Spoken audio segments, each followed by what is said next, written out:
Bonsoir, nous allons déguster ensemble ce soir. Bon, je sors dîner, je prends ça avec moi, mais je vais quand même l'épauler, disons, et en partager un petit peu avec vous. C'est un Châteauneuf de chez Janas, donc c'est leur cuvée Vieille Vigne, millésime 2005. Le Châteauneuf de Janas, de la famille Sabon, c'est quelque chose que vraiment qui me porte beaucoup à cœur, surtout les vieilles vignes. Leurs côtes du Rhône sont extraordinaires aussi. Ils ont d'autres cuvées, comme vous pouvez peut-être le savoir, mais la cuvée phare, c'est le Châteauneuf Vieille Vigne. Donc la famille Janas est déjà établie depuis, c'est la deuxième génération, là je crois. La troisième, la première génération vendait des grappes, du raisin, puis dans les années 60, la deuxième génération, ça a commencé à faire leur propre vin. Et maintenant, les Sabons, c'est devenu une des familles les mieux connues de la région, avec plusieurs cuvées en blanc, en Côte-du-Rhône, mais les trois Châteauneuf sont Tradition, cuvée Chopin, qui est, je crois, 100% Grenache, et la cuvée Vieille Vigne, qui, comme le nom l'indique, c'est les vignes les plus vieilles, certaines remontent à 1920, de Grenache. Donc surtout de la Grenache, en 60-70%, parfois 80%, un peu de Syrah, et puis un peu de Counoise, Mourvèdre et Cinsault, certains des autres assemblages qui sont permis par Châteauneuf. Et de toute façon, la famille Sabon plante les 13 variétés de cépages qui sont permis par le Châteauneuf du Pape. Donc voilà, 2005, c'était une des très bonnes années du début du siècle.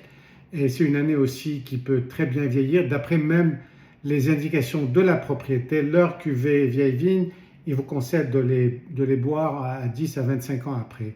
Et je crois que donc ça dépend. On est quand même dans la fourchette là. Et voilà. Et bon, au niveau de la couleur, c'est quand même une couleur qui n'est pas très évoluée. Ça se voit pas très bien, mais je peux vous dire que bon, elle n'est pas super rouge. Elle est quand même très rouge. Un tout petit peu cerise sur les bords, mais c'est quand même encore une couleur assez vive, assez solide.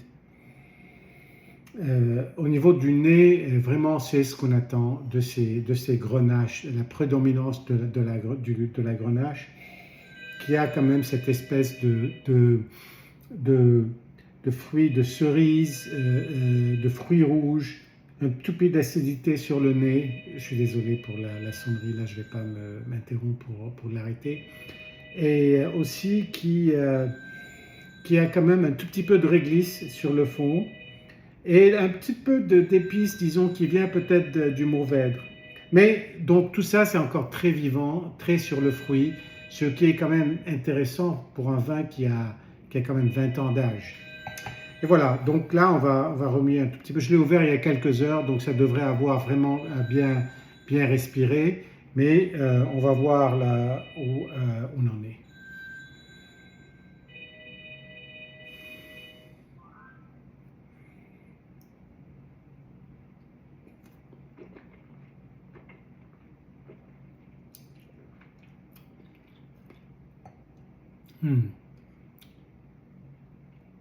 Un vin d'une finesse, les fruits et l'acidité sont toujours là, la réglisse, comme on l'a dit, c'est vraiment du velours, les tanins sont très bien intégrés, parce qu'à la base c'est un vin qui peut être tannique quand c'est jeune, et donc c'est vraiment construit pour la durée. Bien qu'en fait ce soit éraflé pour la plupart, c'est pas vraiment, disons, âgé dans du bois neuf pendant très longtemps, non, c'est des foudres, trois quarts foudre et un quart mi-mouille, donc les grands barils. Et donc, c'est pas nécessairement dans l'élevage, c'est peut-être dans l'assemblage, c'est dans les vignes, c'est quelque chose qui, vraiment, après 20 ans, vous donne cette espèce de puissance bien intégrée, mais très fine, très subtile.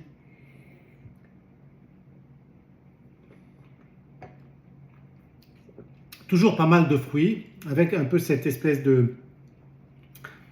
d'insinuation, disons, des herbes de la garrigue. La longueur n'est pas super présente, donc, et ça c'est quelque chose qu'on avait remarqué dans le 2006 aussi. Ça peut être une caractéristique de ce vin très présent en bouche, vif mais subtil, séducteur, velouté, mais en longueur c'est quand même quelque chose qui est plutôt court. Et voilà, donc j'espère que j'en ai laissé assez pour les autres. Bonne soirée et à très bientôt.